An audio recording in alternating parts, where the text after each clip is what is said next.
Hey everyone, the new remake of The Crow is out in theaters starring Bill Skarsgård as the iconic Eric Draven and FK Twigs as Shelley. What's strange about this remake is that despite the flaws, it's actually a better story on paper than the original, but it still fails as a produced film. With so much promise, why couldn't this film stick the landing? Be sure to give this video a thumbs up and subscribe for more reviews. Thank you so much.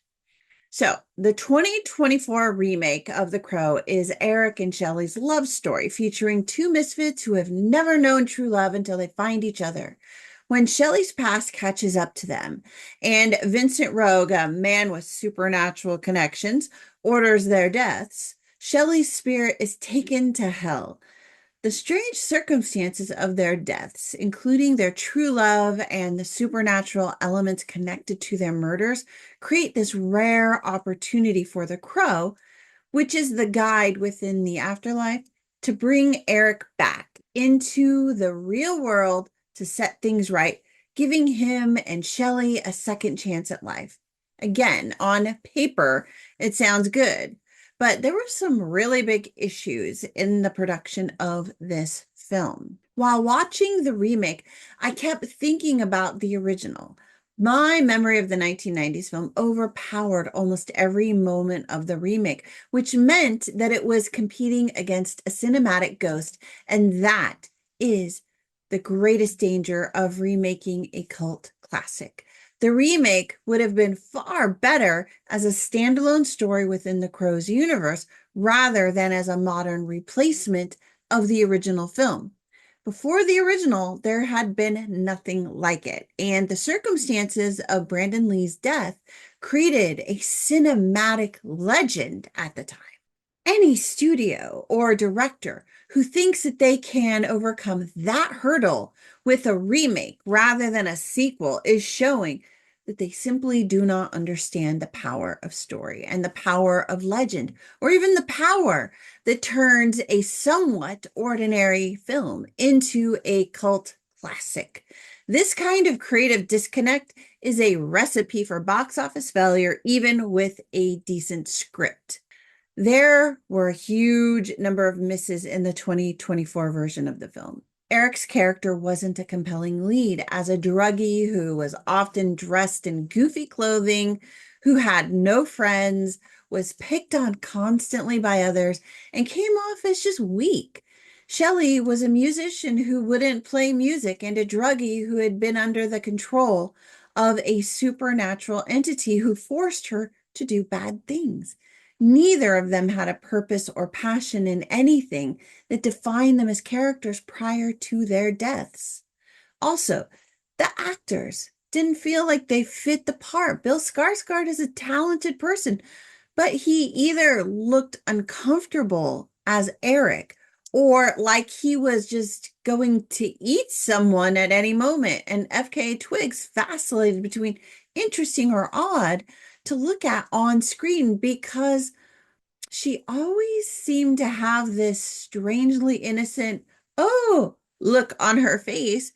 Worse, there were so many moments in the film that just bumped me out of the story by making me overly aware of the actors as they acted. And it wasn't just Skarsgård and Twigs that created this effect. So I don't think it was them per se. So this had to be the result of Rupert Sanders' directorial choices.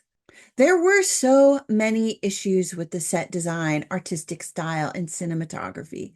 The pink prison jumpsuits were a visual nightmare. Eric's tattoos were given so much prominence and visual importance that it felt like they had to be meaningful to the story. But in the end, they were just body art that felt like they were trying to make Eric look badass or cool on screen. But that was undermined by the personality they gave him. The only time the tattoos seemed to be part of his character was in the final battle scene when he confronted Vincent Rogue because they made a good artistic effect with that black trench coat. Finally, the application of Eric's makeup felt more like the Joker than the Crow. In this kind of film, artistic choices are as important as story choices. And while I loved Eric's evolution into a powerful force of vengeance and justice, seeing his skills and confidence grow with each new confrontation, the film's greatest flaw was leaving no doubt that he would triumph because Vincent Rogue never figured out Eric's weakness. Yeah, there was a moment of weakness, but it was created by Eric and solved by Eric. As a result, all Eric had to do to win was to show up, and victory was a foregone conclusion. That undermined his entire character journey and it eliminated any potential of tension in the climax. They could have easily fixed this by borrowing from the original film and had Rogue's people realize that Eric's power was in the crow, and that was how they could control or stop him. That would have created tension and potential for failure, raising the stakes to the appropriate level that the story promised in the film that they built. The movie's final flaw came after Eric killed Rogue and his henchmen, when Shelley was returned to the world, going back in time to the moment of her death while he stayed dead. That kind of butterfly effect doesn't work because if Shelley's rebirth begins at her moment of death, all of those people who Eric killed would still be alive.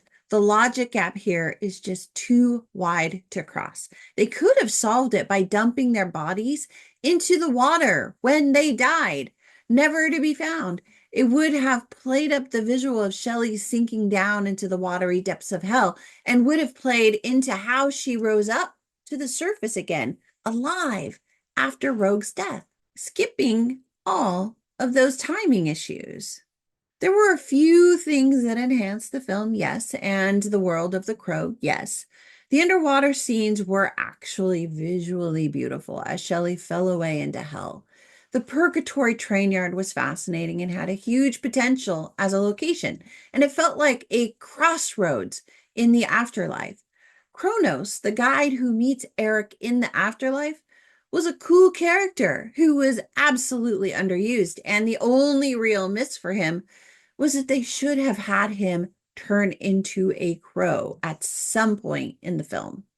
While the 2024 version of The Crow had some interesting moments and a decent script, it failed as a remake largely because it was so busy trying to be a new cult classic that it couldn't get out of its own way.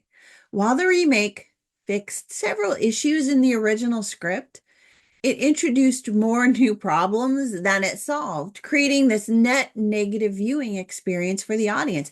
If you have never seen the original, you might enjoy the remake despite its flaws, but that still makes it a hard movie to recommend.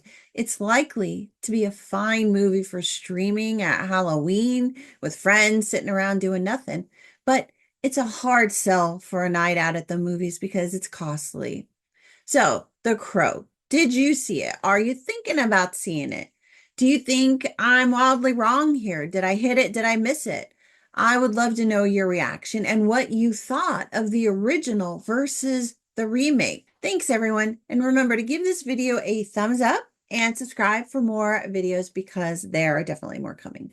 For now, happy viewing, and I will see you all again soon. Bye-bye.